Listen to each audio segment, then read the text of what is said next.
Hi, everybody. Thank you so much for joining us. This is the first presentation of the 2021-22 edition of the Northeastern and Harvard University co-sponsored Misinformation Speaker Series, co-sponsored by the New Lab for Text Maps and Networks at Northeastern University and by Harvard Shorenstein Center on Media Politics and Public Policy. My name is Matt Baum. I'm the Cal Professor of Global Communications at the Kennedy School, and so I'm going to sort of MC the affair today. I wanted to very quickly, before I introduce today's speaker, say a couple things about the series. So we have 3 more events coming up this fall, all hosted by Northeastern. On November 22nd, we have Emily Thorson from Syracuse University. Then on November 29th, just a week after that, Chris Ball from Duke University. And then our final fall speaker will be Joan Donovan from the Harvard Kennedy School on December 6th. We'll be back again in the spring, although we haven't announced the speakers yet, so stay tuned for that. But today we have David Rothschild speaking to us. He is an economist at Microsoft Research. He's written extensively, both in the academic and popular press. His work is extraordinarily interdisciplinary. He's been published in the top journals across a whole wide range of disciplines: political science, psychology, communication, statistics, business, general science, and looking over his CV, probably some others that I'm just not sufficiently familiar with to recognize the names. His work spans a broad range of data and methods, from polling to prediction markets, to social media and online data, to large behavioral administrative data.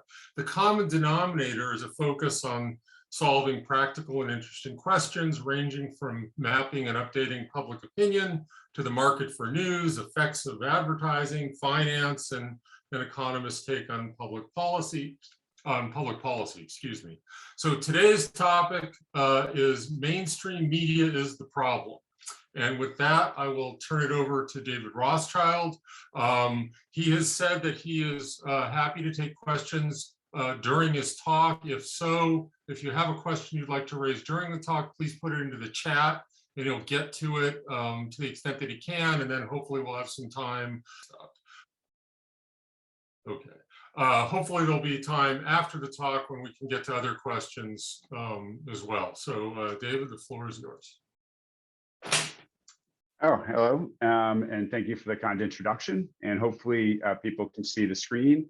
And I do have the chat window open, so I'm happy to take chat conversation questions as I can. It's obviously, as you all know, so difficult sometimes to give a talk into the nether of the internet. So it's always good to see that people are paying attention and engaging. As Bas said, today's talk is going to be about mainstream media. And let me give a quick motivation and kind of something that I'll draw from as I go through this talk. Which is something that I wrote with Duncan Watts early in 2017, just after the 2016 election, which was a Medium post, which inspired and kind of drove a lot of the research that we and others have done over the last few years. We looked at this question about fake news. It was very prevalent. There was a lot of concern for good reason, and it's something we justifiably do care about. That was coming out of the 2016 election. But we turned our attention to something that was getting less attention, which is the mainstream media. The mainstream media, was clear to us, was the driving force beyond not just the agenda setting for what most people were learning about the world or not learning about the world, but also literally what people consume. And so a lot of the work was motivated by saying, okay, well, we know fake news is fake, and if people read it, that's going to give them the wrong impression of the world. But are people learning when they read mainstream media? Does the mainstream media's information actually provide people with a misconception about the world as well? And that's going to be a motivating factor in today's talk. I'm going to talk about a bunch of different papers throughout the talk, but these 3 are probably the key ones. Evaluating the fake news problem at the scale of the information ecosystem, and don't blame the election on fake news, blame it on the media, and then comparing estimates of news consumption from survey and passively collected behavioral data. And I'll refer to these as 1, 2, and 3, but then I'll also put in some other citations as they work. And so let me start here. So I think that this has become a more common understanding in the last few years, but it's still really important to just jump into this descriptive work where we're asking a very simple question, and this is in the Science Advances paper on the media ecosystem, and say, look, just how much are people consuming of news and where are they consuming it and what type of news are they getting? And I should add that, this seems kind of obvious, but the focus here was on pulling across all different types of mediums. So across TV and mobile, into online, and also thinking about social media, et cetera, all sorts of different stuff. And also thinking about a broad definition of what news is. So trying to understand where news kind of seeps in, not just directly when people are watching news, but in other types of things that would be considered news or help kind of inform people about the world. And so, and yes, the references will be in the PowerPoint, and I'll send them out afterwards as well. And what we show here, is that a huge percentage of what people consume on mobile, desktop, and on TV is not news. And this is probably obvious, but it's a good reminder, especially for the people on this call, because obviously our diets are pretty different probably than the average American. They also, people consume just obscene amount of information, and kind of an obscene amount of TV. In reality, something I think that is still hard to digest in many ways. But then conditional and consuming news, it's still TV is still the dominant as far as time goes. A lot of TV news is consumed. A little bit of desktop and online news and mobile news is consumed. And then when it comes to this kind of overt fake news, that's always been a big concern, and I think it's somewhat diminishing as people moved on to other questions. Past the 2016 election, though, is a pretty small sliver. This holds very differently, of course, for different age groups, as you see younger folks using a lot more mobile than desktop, and obviously also just consuming a lot less news. But even conditional consuming news, that dark green sliver, is a little bigger for the 18 to 24-year-old group than the lighter green slivers. They can still consume, on average, more TV news and other sources. This is pretty different on the older, and this increases monotonically, which consume just a ton of television-based news. We could break this down in different ways, but I'm just trying to showing this chart to show that we do spend a lot of time thinking about where news comes in outside of direct news. So online, thinking about portals and social media, on television, variety shows, late night shows, et cetera. We're using transcripts to break things out, not just by network, but also by program, where news content may be coming from. And if I jump into kind of a different way to look at it, you can think of this in terms of online on the left and television on the right. Note that that red line is designated to kind of show you that the consumption levels are much higher on television. Hence, we have two different y-axes, and we wanted to make sure that was really clear, which is much smaller on the online side. And the starting on the online, again, mainstream news sites are not just coming across directly by themselves, but most of portal coverage is mainstream news. So MSN, Yahoo, Google, et cetera, you're mainly consuming mainstream news through those portals. And as well as mainstream news is actually a pretty dominant source of news inside social media. It's not totally clear, especially, or totally true, especially for YouTube, in which we have more different research on, which is less conducive to just repurposing mainstream news, but it's definitely true in Facebook and Twitter and Reddit. I will jump in and kind of give a more detail. So I'd say that I should mention that the main source for most of this work is the Nielsen and ComScore data with a heavy focus on the Nielsen data. So we've had since early 2017 access to Nielsen's individual level panels on desktop and television, as well as we've now added in the mobile work. ComScore has a similar type of data set available for mobile and desktop as well. And those were the main data that we're using here. Of course, that shows consumption. So these are essentially panels of people who have opted in to allow their consumption to be tracked. What's interesting and really important for this work is that Nielsen has several people that overlap between various panels. So they have people overlapping, say, between the desktop panel and the TV panel. That gives you an idea of how people consume across various categories. And there are some serious constraints as well, particularly on mobile, in which we only get to see app level data rather than individual program level content. So on, say, mobile, you'll be able to see that people are using various apps, but not have any detail into the exact content they're getting. So questions about where we're defining things.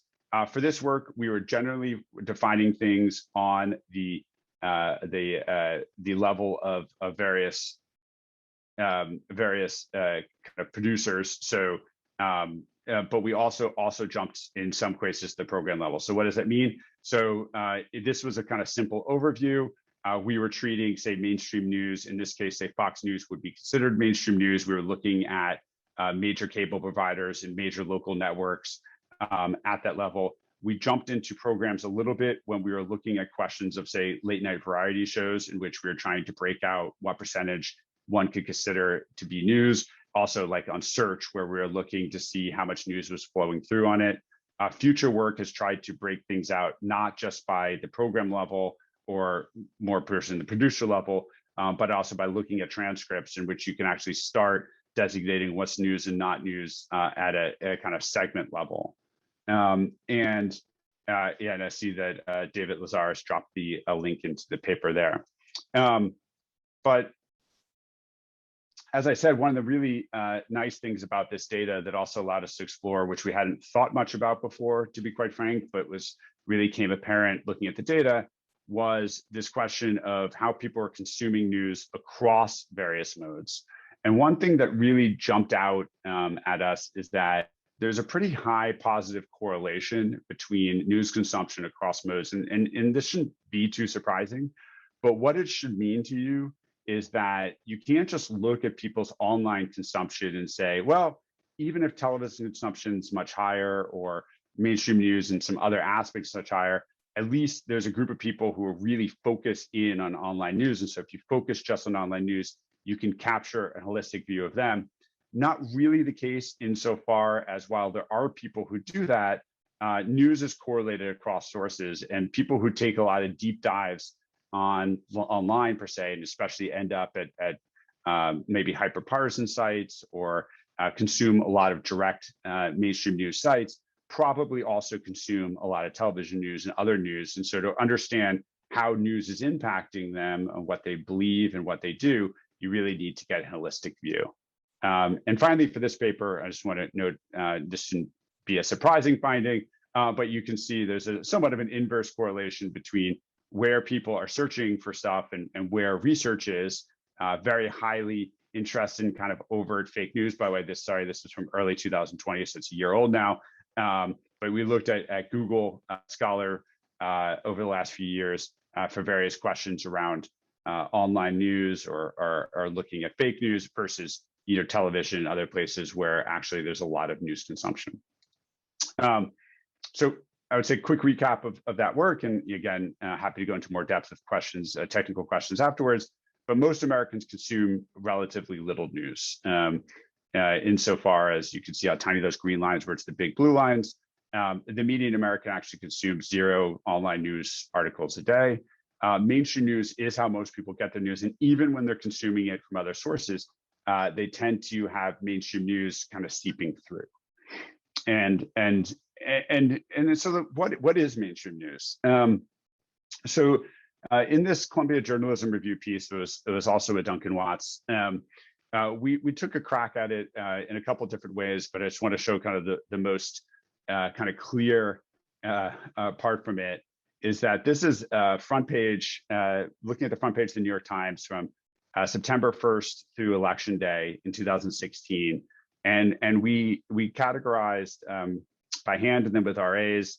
And then by the way, we did this then throughout the entire New York Times using a more scalable version of it, whether or not articles pertinent to the campaign, so mentioning Trump or Clinton, were what we would define as kind of scandal or palace intrigue type things, or policy or other generally questions about the horse race. And basically, there are quite a few articles on the front pages of the New York Times, and I'm picking on the New York Times not because I don't like them, but because I consider them a pretty gold standard for high quality content. Most articles are not about what you normally want, policy. Actually, extremely few articles are about policy. It's quite rare. Most articles are about the horse race. Some are about scandal, kind of palace intrigue type things. Sorry, and this was the front page of the print edition each day. That's what we're looking at, the print edition each day. So this is kind of an interesting take. I'd also note that in thinking about this last night, I actually read through all of the policy articles, which was not tricky because it was just a handful. And I was reminded of work by Emily Thorson on this. But even the policy articles themselves don't really talk very much about the policy. They kind of define the horse race around the policy. You're not actually going to read these articles for the most part and understand the policies that the candidates are taking as much as you'll understand the contextualization that the newspaper has made from them. And then of all the data visualizations I think I've ever created for a bunch of really good and exciting different research, this one seemed to have reached kind of the farthest and widest in many ways. This was the New York Times from October 29th, 30th, 31st, November 1st, 2nd, and 3rd on 2016. And I've highlighted in red the 10 front page articles they had on Hillary Clinton's IT security. Specifically, every one of these was about this question of her server. And so you can see this is more than all of the policy articles that they had over the September 1st to Election Day period, or sorry, it's the exact same number, 10, which is kind of crazy when you think about it. And maybe the New York Times can make the argument that these are actually a really important thing, that it's inherently important. And so I'd also just make the comparison that the New York Times had a really strong comparison set, which was in 2020, they actually were able to break the news that a very similar thing was happening with Trump, that Jared Kushner, who was running the COVID program, was using freeconferencecall.com and using personal email in running this entire program. A very similar parallel, you may add. But this was actually on page 14 of the New York Times, the only time it's mentioned in the 21st paragraph, and probably not something that was too salient to the general population, but I think is an interesting way of showing that this wasn't something, this question about IT security, that was inherently important as much as something that the New York Times chose to make important. What does this mean for misinformation? Well, clearly people who are going to read through people who are going to read through all of what we see in the New York Times headlines, they're going to have an understanding about Clinton's trust and her ability and fitness for office. But also, they're going to have some concept of a scandal that happened. And again, I read through these articles, and I challenge you to do so as well. And it's very poorly defined, even what the scandal was. Most Americans were confused about the WikiLeaks break-in of her campaign email with this question of a personal server. This was not even well defined. So even though they were covering this question of palace intrigue, they were actually causing confusion about what the scandal was and just really putting it in a horse race context. And when they had an exact comparison, they showed that it was not something that was inherently valuable. Mainstream media does not cover information necessary for an informed voter. It doesn't focus on policy. It instead focuses on palace intrigue and horse race. But even within palace intrigue, it's really just a lot of horse race coverage. What's the impact that this is going to have rather than actually what the palace intrigue was about? I guess I've done a lot of setup here, but I'm going somewhere with this. I'll turn to a publisher who's really into horse race, and then let's start getting into a question of, okay, if the mainstream media is not really informing people about policy, and it's focusing a little bit on palace intrigue, which is really horse race, and let's get in. Are they doing horse race coverage well? Are they accurately kind of informing the American people about the horse race where it counts? Nate Silver, who is a publisher, Disney-based publisher and is a big fan of the horse race, would argue and has argued for us the horse race is great. The horse race is really important because it's what the people want. And so it keeps people engaged, and they're selling a product. So let's sell the product that people want. And that essentially it could be a gateway. It could get people involved in understanding about elections, and then they'll go and consume more, they'll learn more. Okay. So maybe that's the case. And I also argue that horse race is also good for business. And so horse race regularly updates, and it gives you more news. So if you're worried about running out of news, covering politics like sports, solves that problem. The flip of that would be that it's a bad substitute, that horse race coverage is knocking other things off of what is still a limited amount of prime real estate, and that the median and consumer consumes so little news that it can't possibly be an accelerant, that there's really no way to argue it. It provides gamification over really important things. And there's some really nice research to show that it possibly messes up the way that people actually engage in politics, because it gives people this concept of what's done or not done. It kind of treats it very deterministically, and then kind of warps engagement. Of course, it distorts expectations and it distorts our whole understanding of what has happened or hasn't happened in the political spectrum. This is somewhat anecdotal, but I do like to show this because it's actually kind of amazing to watch. This is the New York Times from the day before the election in 2020 and the Sunday, the day before that. And you'll notice that in this year, 2020, last year in 2020, it's all horse race coverage. That's it. Horse race coverage is part of the New York Times coverage and part of the mainstream media coverage going way back. But you'll notice as you start dipping back into 2000 with questions about Social Security and minorities and labor, into actual policy stuff on the front page, down to 1980, in which the election was barely talked about because so much was going on, down to 1968, where you saw a bunch of foreign coverage going through, all the way back down to 1948, in which you see an array of various things which mention the horse race coverage, but obviously also has policy and foreign policy interjected into the system. There is still a limited amount of real estate. When you look at the research that shows how much is consumed based off the location on the pages, but online, this is still really important. Obviously, offline has limited real estate as well, though it's a diminishing importance. And so there is a real question about what horse race coverage is displacing. And the reason that I've gone here today, because this actually wasn't the talk I was planning on making, but I came really energized over the last essentially 2 days, was because of this graphic of polling, actually. So horse race coverage has become this major thing that jumps through all of mainstream media. And something that happened last week was that the CBS YouGov poll came out, and it showed that basically the main thing that people understood about the Build Back Better, these two bills that the president is trying to get through Congress right now, is that they cost $3.5 trillion and there'll be some tax increases attached to them. They're also still somewhat popular.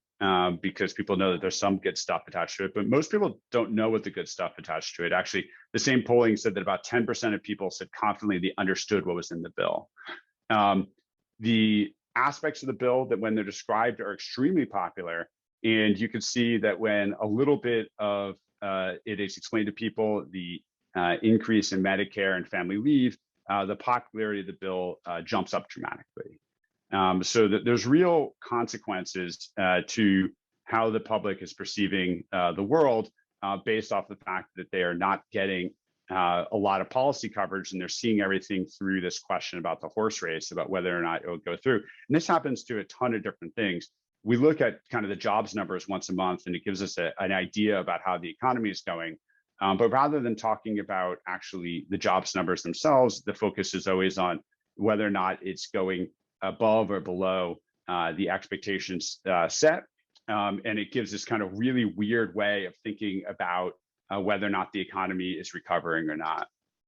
And then, of course, the mainstream media is pretty ferocious about the fact that, you know, they report the news as it exists, and that there's just like inherent. I mean, if you talk to Maggie Haberman, it's like the news was set by God, and that they're mere scribes who are telling us what the news is, despite the fact that there are millions of possible things they could be discussing at any time, and it's their selection and framing and their choice that is leading to this lack of information in the general population. And so just kind of, again, setting where we were before. But so horse race coverage certainly leads to a lack of information. What about, is it itself actually informing us about where the general population is? I am quite guilty of horse race coverage myself. I used to run a website that was dedicated to showing that, and we'd get millions of page views a month. And, you know, I could debate endlessly of whether or not these probabilities were right or wrong, knowing the outcomes that occurred. Although we do have some nice papers showing that they are more accurate than a lot of the poll-based alternatives that are popular. I also am showing this as a random interlude. For those of you who may follow me on Twitter, may wonder, hey, what is the tweet that you regret most in your entire life?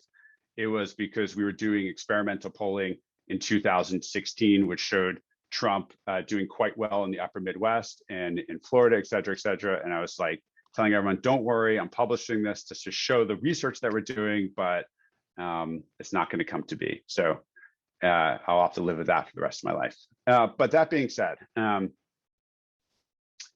there are a lot of different ways that one could forecast elections. And this from something that I published the February of every election year from 2012 and 16 and 20.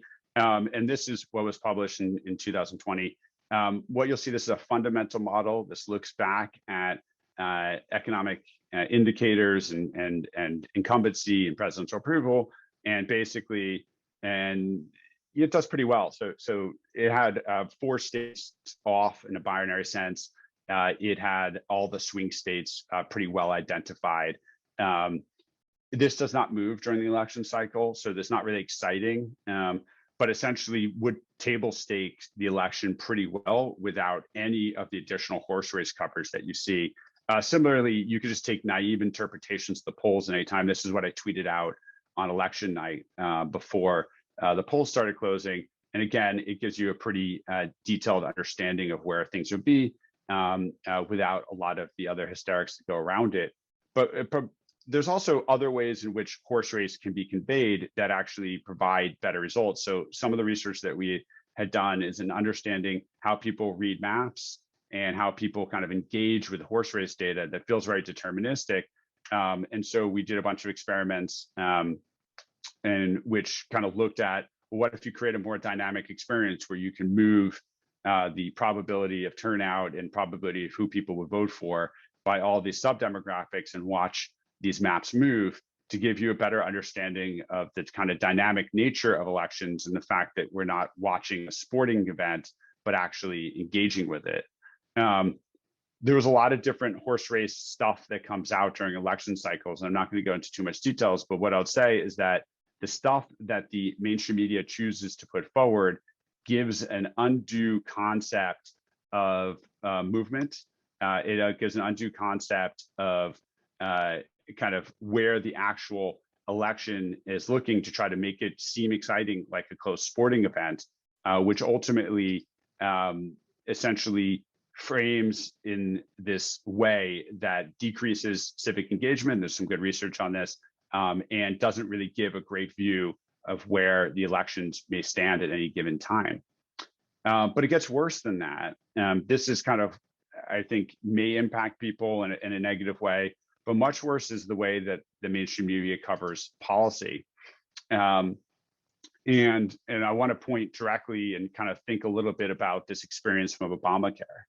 So Obamacare is a bill, the Affordable Care Act, that passed in 2010 and was the key issue of the 2010, 12, 14 elections, and a key issue of the 2016 election, all in a very negative position for the Democrats, who were very kind of passively defensive about it, while Republicans used their position to repeal Obamacare, and with may or may not having a replacement as a kind of key campaign platform. And it was built on the idea that the Obamacare was extremely unpopular. And I want to emphasize here that this was a very universal narrative by the mainstream media, that Obamacare was extremely unpopular, and one that didn't just affect the general population's understanding of the world and what was going on, but also convinced elites that Obamacare was extremely unpopular. The expanded healthcare was extremely unpopular, and convinced Democrats to not push for expanded healthcare until essentially 2020. It really pushed off any appetite to engage with it, because they had also come to the impression, based off the polling and the way the mainstream media was advising, that it was an extremely bad option. Here's a very typical poll. Went out by Politico, Harvard poll that came out just prior to the 2016 election to again emphasize 54% of likely voters think Obamacare is working poorly. This was a kind of key message, and it was hammered home, repeated, and became a real mainstream of 4 election cycles. And this is the main top line polling that they're referencing from this poll. And you can see they took the numbers of somewhat poorly and very poorly and added them together, 54% of the general voters. A very reasonable thing to do. That was their report. Let's go into literally that poll, and still available, and you can see more figures from that poll. And so this is a figure, that was figure 3, this is figure 5. And what you see immediately when you start looking deeper into the poll, that the same poll where they reported this extreme unpopularity of Obamacare, that a non-trivial percentage of people actually want an expansion, right? They want to replace with universal Medicare. They want to expand existing programs. That counts for, using the all likely voters, 22% they're looking for expansion, 40% overall looking to either expand or keep it the same, and 40%, and then obviously then there's another 50% that have some concept of changing it in another way. The main thing is that if you dig even deeper, what you see is that Obamacare is poorly understood by the general population, of course, that there is a plurality of support here for the public option, which was only growing, but more important, that the core part of Obamacare was this Medicaid expansion that essentially gave healthcare to over 20 million people, and this was extremely popular. And so you can see how both the selective use of the polling combined with the reporting underneath it that never really explained it. And I should note that of the 4 Obamacare articles, this was the key policy of 10 front page articles in the New York Times printed that included policy, 4 of them about Obamacare. 3 of them were talking about the spot prices in the market. The other one was talking about possible changes. None of them mentioned Medicaid as a part of the Obamacare package. And this was something that really didn't become apparent to most Americans until the 2017 attempt to repeal Obamacare directly, which, according to this polling, had support of just 20% of the population, but ended up being what the Republicans attempted to do less than a year after this was published. There's tons of polling that I've done and other people as well to show the general popularity of questions about expanding healthcare. Just all these orange lines on top showing various iterations of that. And also this goes for questions like the Green New Deal, like expanding access to affordable technology and investing in it, even if you think that it could reduce economic activity, get a majority of the American population. But this is not the type of polling you normally see for various reasons. Ultimately, just to draw it forward into something that's happening right now, this is kind of amazing to me how this is being covered around vaccines. But you see this article from ABC News, hundreds of hospital staff fired or suspended for refusing COVID-19 vaccine mandate, fired or suspended in droves. Well, let's read the article. 175 out of 35,000, 153 out of 26,000. There's an old joke that the best way to refute Wall Street Journal editorials to read the Wall Street Journal. Nowadays, the best way to refute an anti-vaccine mandate piece is to read the article. It's quite amazing how much of this is happening. And it ties in with articles about how unpopular they felt the vaccine mandate would be. And again, this Atlantic piece does the exact same trick. Everyone I know is pissed off. New polling paints a more complicated picture about the next phase of the pandemic. This is talking about vaccine mandates, but inside the article, they talk about how incredibly popular vaccine mandates are with those who are vaccinated, which is the vast majority of the population. And they link to surveys that show incredibly strong support for vaccine mandates. This is the mainstream media's way of deliberately, possibly deliberately, maybe, I don't know, depending on how you describe it, pushing an agenda. And again, when it comes to healthcare, to vaccine mandates, these questions about environment, et cetera, where this, are they lying? Are they just really hardcore cherry picking at polls in a way in which they're really creating narratives that they want to narrate that really misinform not just the population, but the elites? And this is really dire consequences because the Biden administration was probably under the impression that vaccine mandates would be incredibly unpopular, and that affected the way that they pushed with these various sticks in order to get people vaccinated. 125,000 plus people have died in the last few months, the vast majority of them unvaccinated. And obviously, it becomes a really big issue about what they could have been doing. And now I'm going to jump into this third paper. And I talked about kind of questions when it comes to understanding sentiment about the election, understanding sentiment of policy. And now I'm going to say another way in which polling is somewhat misused and kind of gives a really good example and kind of creates bad narratives is around behavior. And one of the things that a lot of us care about, and probably many people on this call, is the effect of news on people's sentiment. And if you look at the bottom of this this poll, none of this would probably feel very surprising. Republicans who watch Fox News believe in climate change less than Republicans who don't watch Fox News. Republicans who watch Fox News think that all Democrats are socialists at a higher rate. Okay, it seems somewhat reasonable, right?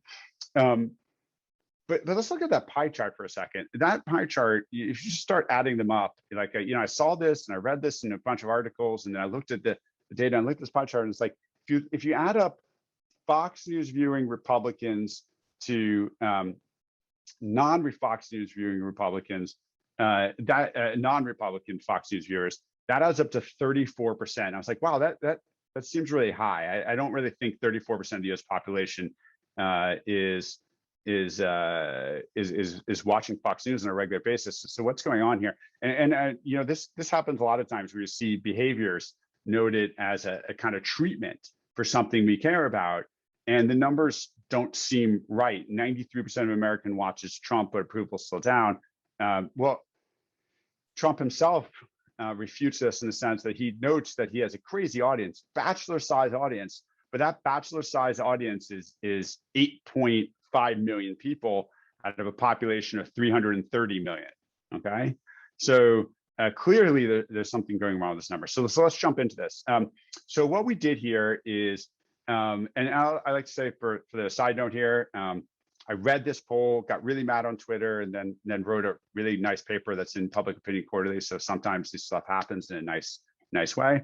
But we took a look at Pew and Gallup and a bunch of major polling firms and looked at their polling around media consumption and compared it with what we can see from Nielsen's data, in which we're passively collecting this data rather than asking people. And I'll focus on the Fox News chart here first. We looked at, in a given month of November 2019, where this polling was from, we looked at how many people consumed 1 or 2 or 3, etc., 6-minute segments of Fox News at any point. So basically, about 14% of the people consumed at least one, maybe 13 or 12% consumed 2, 11% consumed 3, 4. So about 10% consumed 4 segments during the course of a month. Okay. But at the same time, and Pew's polling says 38% of people say they watched in the last week. It's a lot higher. Turn to most often is higher than the number of people who ever watch it. It's a little different on MSNBC, and in the paper that we reference here, we actually go into how social desirability probably affects Republicans a lot more than affects Democrats in this scenario, where they're socially desirable to say that you watch Fox News, not so much on MSNBC. And we look at this in all sorts of different ways. And here, rather than we just like to see in any given week, what's the number of people who consume this Fox News or MSNBC just once. And that's the moving line there. Compare this to the polling. And again, for most of the polling, it's way above it. This question of turn to most is a much more reasonable, actually possible number on MSNBC. But the main point here is that people are claiming to consume a lot more television news than they actually do. And this also goes over to online data. You'll see these horizontal lines are from Pew and Gallup about whether or not people are consuming links into news articles from social media. And they're both in the low to mid 40s, where for any reasonable concept of consuming a fair amount or sometimes or more news links off of social media, maybe if you said 4 days a month and you were pretty generous, maybe the true number is like 12 or 10% of people who are consuming. Over on this far right side of this chart, this would be 5 days a month consuming a link. That number is definitely below 10%, no matter how you slice it. But yeah, people in the 41, because people are like, yeah, I consume social media, but like I'm totally consuming news. Well, they're not consuming news. I'd also say that this also goes in reverse, which is one thing that's really interesting, is that like way less people claim that they actually use social media. The numbers are like in the 60s, where the actual numbers are in the 80s or higher. Internet websites, again, a note that the median American consumes like zero. Well, it's 49% consume any news websites in a given month. 2 or more, 40%, et cetera. Clearly, the people are claiming higher numbers. And then we can also look at these in trends. So like Facebook famously devalued news in their feeds sometime in 2018. But the trends were not picking this up online, as the percent of people who are conditional on being on Facebook, whether or not they're consuming news. Pew had that number being going straight across, where actually we do know that number went down from both internal and external data here using the Nielsen data. So the key point I want to bring back to is this. So what does this mean? So people who claim to watch Fox News are definitely different in their sentiment than people who don't claim to watch Fox News. And this is important. And like, I don't discount this important, but there's one of two explanations, since the people who claim to Fox News are probably about 3 times higher than the people who actually watch Fox News. Either Fox News has a much bigger impact on people because only about 1/3 of those people are actually treated with Fox News, And those people are even way more extreme. And their response difference with the non-Fox News is watered down by all these non-Fox News viewers who are signaling they watch Fox News, but aren't actually treated with it. Or there's an unobserved correlate in the Republican ecosystem that is making people who claim to watch Fox News get impacted similarly, and the impact of Fox News itself is less. And I know that Dave and Lazar, who is organizing this, and me and others are thinking a lot about how do you combine survey data in with passively collected data, so that rather than have to ask these questions and try to suffer through this identification issue, we can actually get to the heart of the impact of this. But that's one thing, this question about how we're understanding this news and the impact of the news. But here, let's talk about how survey companies and other people are affecting people, or the non-Fox News media coverage of Fox News stories and informing non-Fox News viewership. And that's really important to note here. One of the things that we are trying to get more into is understanding agenda setting. And one of the reasons why I'm so obsessed with studying mainstream news is because while mainstream news also shows up a lot in social media, runs it, also it's mainstream news that amplifies social media content, radical content. It is the gateway because that's what people consume. And so it's very important to think of mainstream news not just as the end consumption vehicle, but also from the agenda setting ability that it can build. This is a pie chart from Pew showcasing the percent of US adults who get news on social media. All right, so let's say that people are overstating a bit how much news they get. That's fine. Let's just leave that at there. And to be clear, Pew actually technically says that news is anything not about your friends and family. So basically, like 100% of people on social media are technically getting news, but that's not how we would actually think about it. So technically correct, but kind of tricky. But now look at this chart. So I think that there's three very obvious ways, but with very different interpretations you could point to. You could say 20% of people often gets news from social media, and that's pretty important. Or you could say 47% of people sometimes or often gets news from social media. Again, pretty important. You could flip this around and say, I think that this is a little bit overvalued. And so, it's actually kind of impressive that 53% of people say they never or hardly ever get news from social media. That would actually showcase that social media is maybe not as powerful as we tend to believe. But here's what Pew did. 68% of people ever get news on social media. That is technically true, but I don't think that's our go-to explanation that one would normally get from this data. And they publish this in a way that leads to headlines and is picked up all over the place as 2/3 of Americans are getting their news on social media, even though it includes 21% of people who explicitly stated that they hardly ever get news. Technically true, but leads to a pretty big misunderstanding among both the general population and, again, elites who track these things and care about these things into how much social media is dominating our news ecosystem. And take a look at the right. Here they use the term often. And this is somebody who works at Pew pushing this out. I look at that chart and maybe I say, wow, television's still pretty big, or wow, news websites have taken up the slack from print media.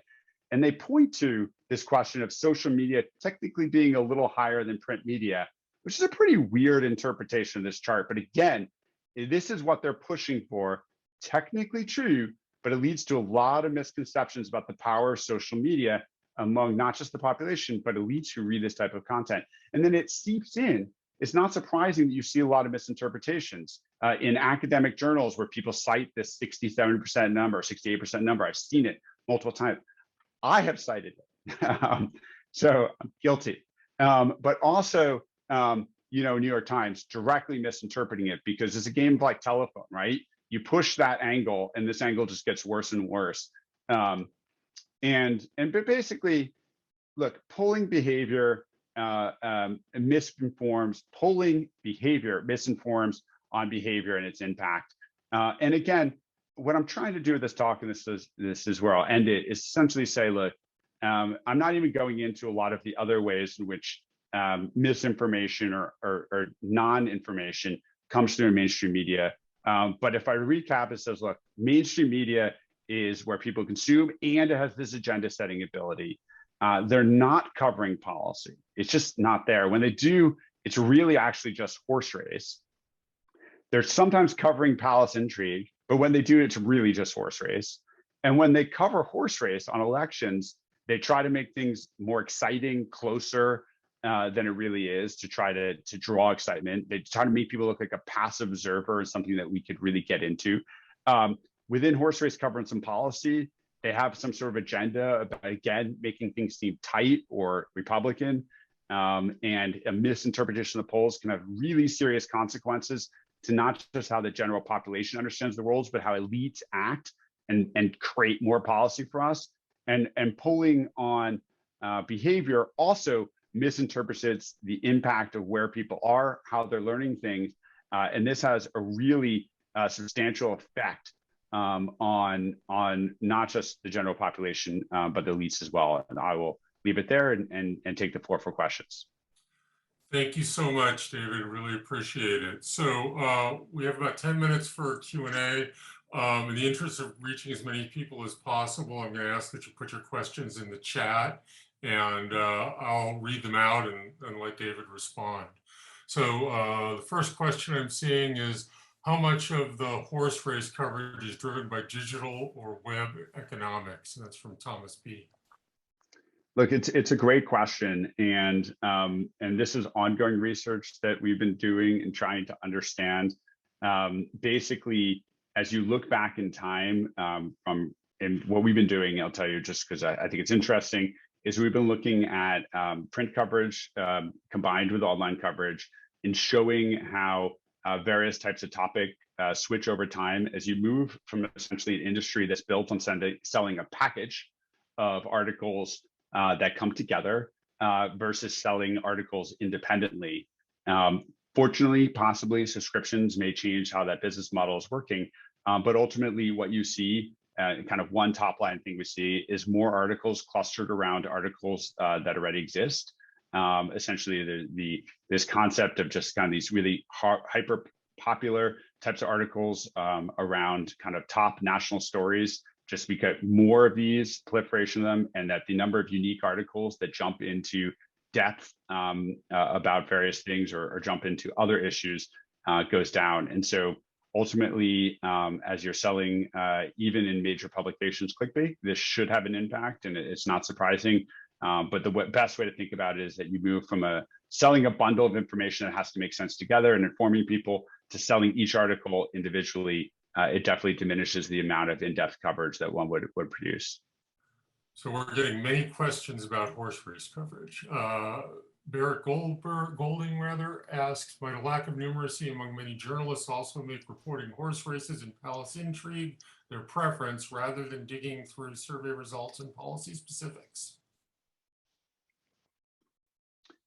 So I haven't even really gone through, there's a lot of other really interesting research that I and many others have done on this question of numeracy, which is a really tough question.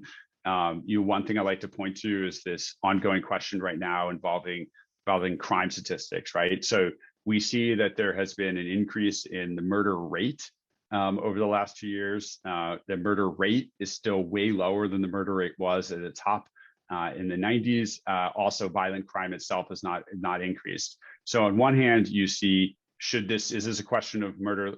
This is a question of numeracy and literacy, or is this a question of sensationalism, that people would rather report on increases and rather report on the more sensational one of the topics versus actually reporting the data as it is? And my answer probably is that we don't know the right answer at this point. It's something we're thinking about, but certainly it's a lot more interesting to readers. And then you also, when things equalize out or go in the other direction, they don't find as much of a compelling story, and then people are left with the impression of violence and crime always getting worse because they don't see the other side of it. If people understood these things better, I don't know, but I will report to one thing, which I think is that we shouldn't assume that there's a free market in this setting in which there's a perfect equilibrium for how much policy or in-depth coverage we want to have. In the sense that there's not a free market here. There's a lot of free riding, number one, in the sense that a lot of articles are based off other articles from wire services and others. The amount of unique articles in the space, the amount of unique reporting is actually quite low, and that's going to continue to decrease as newsrooms get smaller and content needs to be produced for almost the same or more publications, but less reporters. And number two, this is a really important question as far as what kind of agenda that they want to set, and whether or not they believe they can get demand from people if they supply detailed policy. Okay, I see two questions that look closely enough related that I'm going to throw them both at you at once.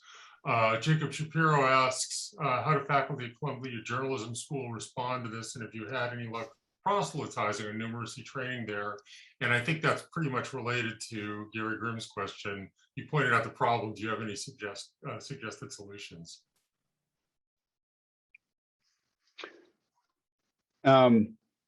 I've never been very bullish on news literacy or on one side for readers or training for reporters on the other side, just because I think it's very complicated and costly. And so I think it's a good question, but I wish I had a better answer for that. I definitely think that one thing to point to is that there's clearly an inefficient market, and I like to look at Vox as a really good example of that.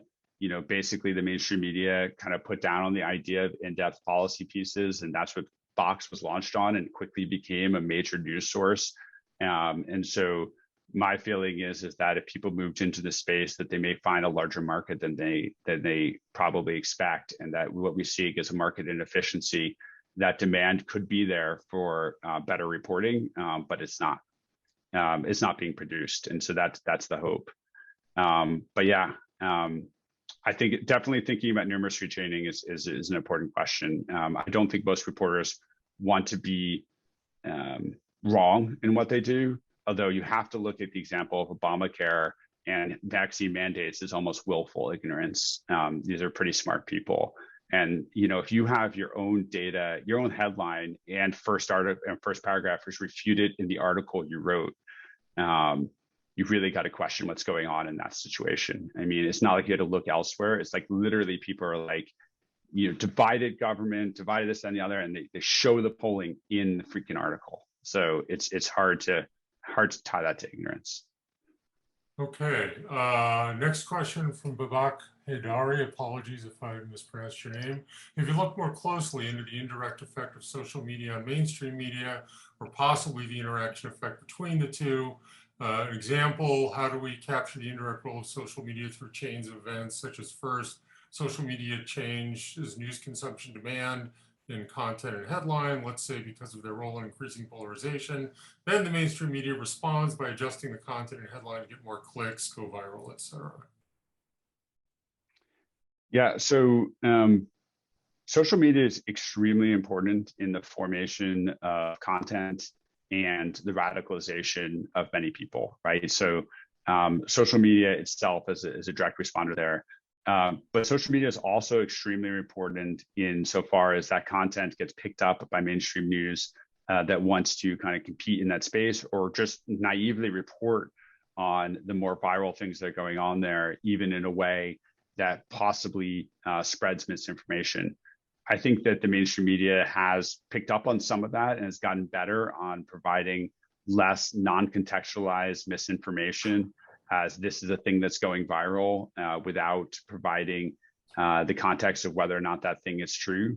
But certainly that is a really important give and take. And you would hope that a move away from click-based advertising into more subscription-based, to just kind of hawk back to one of the other questions, would disincentivize some of that need in order to be in that space, because they are focusing on the full package rather than on individual articles going viral.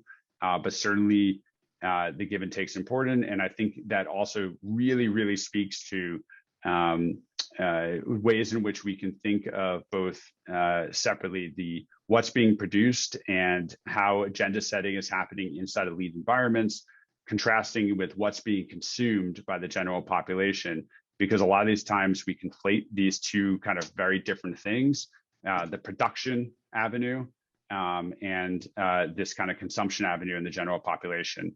And yeah, there's certainly from the, when it comes to the agenda setting, a lot of give and take between the worst of social media and mainstream. But I should also mention, this also happened prior to the advent of social media. You can look to, many instances of mainstream media kind of being a stenographer in the past for the worst of what was out there from politicians or from yellow sheets or being the yellow sheet themselves, to more recently things like Clinton Cash and other things that the mainstream media pushed pretty heavily in order to appeal to a certain segment of the population, even though it was unvetted, but was guaranteed to get clicks. Okay, we are just about out of time, but I'll throw one more question at you. Pamela Drift asks, essentially, if you believe Chomsky's manufacturing consent agrees with your findings. That's a really difficult question. Can I pass? I figured 30 seconds you could have. Look, I don't know. I'm not knowledgeable enough about his writings to really get into the nuance of it. But I think at the end of the day, the mainstream, the unspoken thing which I've been mentioned is the word false equivalency. And essentially mainstream media's desire to appear neutral, to bring people together, is also its greatest downfall. It's a huge bias that they have that leads to them wanting to build up some less reputable concepts and policies in order to appear non-biased, and in itself is a terrible bias. It's something that academics have had a tough time writing about and defining, because it's kind of an impossible task to define the universe of scandals and say whether or not they're covering scandals on one side or the other properly, or to define the universe of possible policies or quality of candidates. And so I think that it comes down to a lot of the misinformation is driven probably by an attempt by mainstream media to appear nonpartisan and essentially then become partisan because of it. It combined with also underlying tendencies of being pro-corporate, and of course, not mentioned yet is being pro-war, which has driven a lot of their misinformation around, say, Afghanistan and previously Iraq and Iraq war and others going back to Vietnam, and how they covered these in a way that really spread misinformation about what's going on in the foreign policy arena. Okay, well, unfortunately, we are out of time, so please join me in thanking David Rothschild for a terrific presentation. Thank you, sir.